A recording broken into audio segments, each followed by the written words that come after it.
Hello guys, welcome to my channel అప్పు gardening cooking. So మీ video చూస్తేనే అర్థమవుతుంది కదా, ఈరోజు మా తులసి కోట పెయింటింగ్ ఎలా చేసామనేది చూపిస్తాను. చాలా బ్యూటిఫుల్గా ఉంటుంది పెయింటింగ్. ఈ పెయింటింగ్ అనేది ఇంకా ఫుల్ అవ్వలేదు, ఇంకా అయిపోతుంది అన్నప్పుడు పెయింట్స్ అన్నీ అయిపోయినాయి. లోటస్ డిజైన్స్ వరకు కంప్లీట్ అయినాయి. సో అవి ఎలా చేసామనేది చూపిస్తాను. రిమైనింగ్ బార్డర్స్ ఉన్నాయి, అవి ఇంకో వీడియోలో పెడతాను. ప్రెజెంట్ తులసి కోటలు అయితే మార్బుల్స్తో కట్టించుకుంటారు, బట్ మేమైతే ఇలా బ్రిక్స్తో కట్టించుకున్నాము. ఎందుకంటే ఇందులో సాయిల్ అనేది ఎక్కువ వస్తుంది అండ్ చెట్టు కూడా మంచిగా గుబురుగా పెరుగుతుంది. అండ్ ఆల్సో మనకి ఇష్టమైన పెయింటింగ్స్ వేసుకోవచ్చు. మార్బుల్స్ మీద అయితే ఇంత మనకి ఇష్టం వచ్చిన వేసుకునేకి ఉండదు అండ్ మెయింటెనెన్స్ కూడా ఉంటుంది. సో ఇలా మేము బ్రిక్స్తో కట్టించుకొని ఇలా పెయింటింగ్ చేసుకున్నాము. మా ఇంటికే ఇది ఒక కళలా ఉంది ఈ పెయింటింగ్ అనేది. ఎంటర్ అయితేనే మా తులసి కోటే సెంటర్ ఆఫ్ అట్రాక్షన్ లాగా ఉంటుంది. ఎంత బ్యూటిఫుల్గా ఉందంటే అంత బ్యూటిఫుల్గా ఉంది. సో మీకు ఇష్టమైన డిజైన్స్ వేసుకోవచ్చు. పింట్రెస్ట్లో చాలా అంటే చాలా డిజైన్స్ ఉంటాయి. మేమైతే డిఫరెంట్గా ఇలా లోటస్ థీమ్ తీసుకున్నాము. అస్సలు ఎంత మంచిగా వచ్చిందంటే అంత మంచిగా వచ్చింది. ముందుగా మీరు ఏ డిజైన్ అయితే అది ఇట్లా పెన్సిల్తో ఒక స్కెచ్ వేసుకోండి. సో లైట్గా మనకి పెయింట్ వేసేటప్పుడు అర్థమయ్యేటట్టు. పింట్రెస్ట్‌లో అయితే చాలా డిజైన్స్ ఉంటాయి. ఇంకా లోటస్ డిజైన్సే కాదు, వేరే ట్రెడిషనల్ డిజైన్స్ కూడా వేసుకోవచ్చు. సో మేమైతే లోటస్ డిజైన్స్ ఇట్లా సెలెక్ట్ చేసుకొని ఆ డిజైన్స్‌లోని కొన్ని మార్పులు అటు ఇటు పెట్టుకొని మాకు ఇష్టమైనట్టు వేసుకున్నాము. ఈ ఫ్లవర్స్ అండ్ లీవ్స్ అవన్నీ. చాలా ఈజీ డిజైన్. తులసికోట మీదే వేసుకోవాలని ఏం లేదు. ఇవి ఎంప్టీ వాల్స్ మీద వేసుకోవచ్చు. చాలా అంటే చాలా బ్యూటిఫుల్‌గా ఉంటుంది. అండ్ ఆ ప్లేస్‌కి ఒక బ్యూటీని తెస్తుంది ఈ పెయింటింగ్ అనేది. అండ్ ఇప్పుడు ప్రెజెంట్ అయితే ఈ లోటస్ డిజైన్స్ చాలా ట్రెండింగ్ ఉన్నాయి. సో ఎక్కడ చూసినా నార్మల్ డిజైన్స్ వేశారు కానీ తులసి కోటల మీద ఇట్లా లోటస్తో ఎవరు వేయలేదు. సో మేము ఇలా ట్రై చేసినందుకు చాలా అంటే చాలా 1000% హ్యాపీ మేమైతే. స్కెచ్ అయితే నేను వేసాను, ఇంకా పెయింటింగ్ నేను మా సిస్టర్ కలిసి వేసాము. అండ్ పెయింటింగ్ బార్డర్స్ ఇవన్నీ అయిపోయినాయి, బట్ సైడ్స్ బార్డర్స్ ఇంకా కొన్ని ఉంది. సో ఆ కంప్లీట్ వీడియో ఇంకో వీడియోలో పెడతాను. ఇప్పుడైతే ఇది ఎలా డిజైన్ చేసాం, ఎలా స్కెచ్ చేసినాం, ఎలా పెయింటింగ్ చేసినాం అనేది చూడండి. చాలా ఈజీ, ఏం పెద్ద కాంప్లికేటెడ్ ఏం కాదు అసలు. ఎండ్ వరకు చూడండి, చాలా నచ్చుతుంది మీకు. అండ్ వీడియో కూడా చాలా బాగుంటుంది. తప్పకుండా ఎండ్ వరకు చూడండి. సో మీకు కూడా ఇలా ఏమైనా ప్లేసెస్ ఇట్లా ఉంటే డిజైన్ చేసుకోండి. ఇదైతే మా న్యూ హోమ్లో తులసి కోటకి ఇలా డిజైన్ చేసినాం మేము.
పెయింటింగ్ ఆప్షన్స్ మీ ఇష్టం. మీరు రెడ్ లోటస్ వేసుకోవచ్చు, పింక్ లోటస్ వేసుకోవచ్చు, వైట్ లోటస్ వేసుకోవచ్చు, and light baby pink lotus వేసుకోవచ్చు, పర్పుల్ లోటస్ వేసుకోవచ్చు. సో సో, మేమైతే డిఫరెంట్‌గా కలర్స్ పింక్‌లో వైట్ ఒకసారి మిక్స్ చేసి ఇట్లా పెయింటింగ్ జేసినాము. అండ్ రెడ్‌లో వైట్ యాడ్ చేస్తే అదొక కలర్ వస్తుంది. సో, అలా డిఫరెంట్‌గా మీకిష్టమొచ్చిన షేడ్స్ వేసుకోవచ్చు మీరు పెయింటింగ్స్ అనేది. ఇక్కడ యూజ్ చేసిన పెయింట్స్ అయితే యాక్రిలిక్ పెయింట్స్ తీసుకున్నాము. ఇది పాట్స్, వాల్స్‌కి అన్నిటికి పెయింటింగ్ చేసుకోవచ్చు. ఇవి ఈజీగా అమెజాన్‌లో అవైలబుల్ ఉంటాయి. అండ్ బ్రషెస్ అండ్ పెయింటింగ్స్ 2 నేను అమెజాన్‌లోనే పర్చేస్ చేశాను.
డిజైన్ చేసుకున్న స్కెచ్ తీసుకున్న దాంట్లో ఫస్ట్ ఫిల్ చేసేసేయండి కలర్. తర్వాత బార్డర్స్ వేసుకోండి అంతే. లీవ్స్‌కి అయితే మేము 2 కలర్స్ చూస్ చేసుకున్నాము. ఒకటి థిక్ కలర్, ఇంకోటి లైట్ కలర్. ఇలా చూస్ చేసుకోవడం వల్ల మనకి ఆ డిజైన్ అనేది మంచిగా అట్రాక్ట్ అవుతుంది. అదే లీవ్స్‌కంతా ఒకే కలర్ యాడ్ చేశామంటే ఆ హైలైట్స్ రావు. సో, ఇలా ఎప్పుడైనా గూడా ఒకటి థిక్, ఒకటి లైట్ కలర్ ఇదనే కాదు మనం పెటల్స్‌కైనా అంతే ఫ్లవర్‌కి ఫిల్లింగ్ లైట్ కలర్స్‌తో చేసుకొని బార్డర్ థిక్ కలర్‌తో హైలైట్స్ ఇస్తే అప్పుడు అదనేది లుక్ మంచిగా కనిపిస్తుంది. చూడండి లాస్ట్ వరకు అది ఎంత మంచిగా కనిపిస్తుందో. షేడ్స్, ఫినిషింగ్ ఇవన్నీ కరెక్ట్‌గా ఉంటే డిజైన్ అనేది మంచిగా కనిపిస్తది.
ఇలా 2 కలర్స్‌లో లీవ్స్ అనేది ఇలా ఫిల్ చేసుకున్నాం. ఒకటి థిక్ కలర్, ఇంకోటి లైట్ కలర్. సో, ఇలా లీవ్స్ అన్నీ కంప్లీట్ అయిపోయినాయి.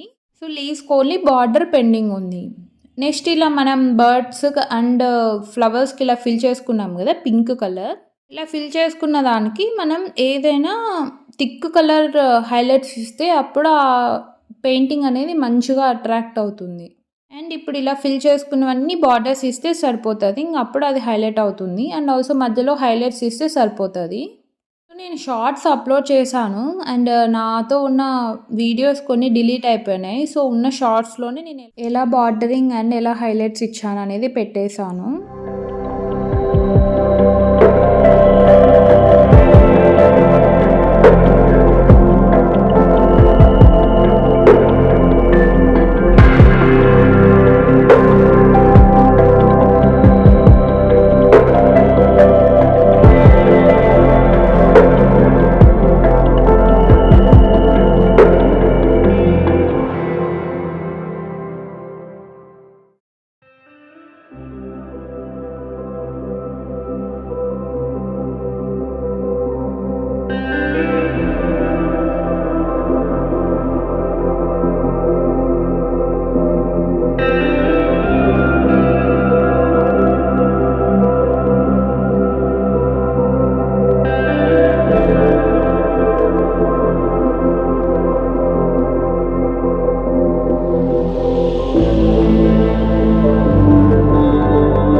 గైస్ ఇలా మా ఇంటి తులసి కోటని ఇలా పెయింటింగ్ చేసాము.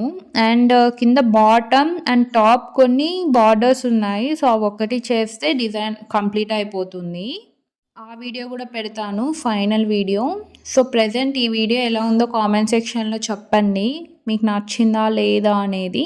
సో మీకు కానీ ఈ వీడియో నచ్చితే లైక్ చేయండి, షేర్ చేయండి, ఛానల్ని సబ్స్క్రైబ్ చేయండి. మీ ఇంట్లో కూడా ఇలా ఏమైనా ఎంటీ స్పేసెస్ ఉంటే ఇట్లా డిజైన్ చేసుకోండి, చాలా అంటే చాలా బాగుంటుంది. అండ్ ఒక థెరపీ లాగా కూడా ఉంటుంది. అండ్ పెయింటింగ్ కూడా ఒక థెరపీ. ఏమైనా స్ట్రెస్, మెంటల్ స్ట్రెస్ అలా ఉంటే ఇలా పెయింటింగ్ చేసుకోండి, మైండ్ అనేది రిలీఫ్ అవుతుంది. సో మీరు కూడా ఇలా పెయింటింగ్ ట్రై చేయండి. సో ఇన్ కేస్ మీరు ఎలా ట్రై చేస్తే ఎలా ఉందో కామెంట్ సెక్షన్లో చెప్పండి. తప్పకుండా వీడియోని లైక్ చేయండి, షేర్ చేయండి, ఛానల్ని సబ్స్క్రైబ్ చేయండి. Thanks for watching. బాయ్.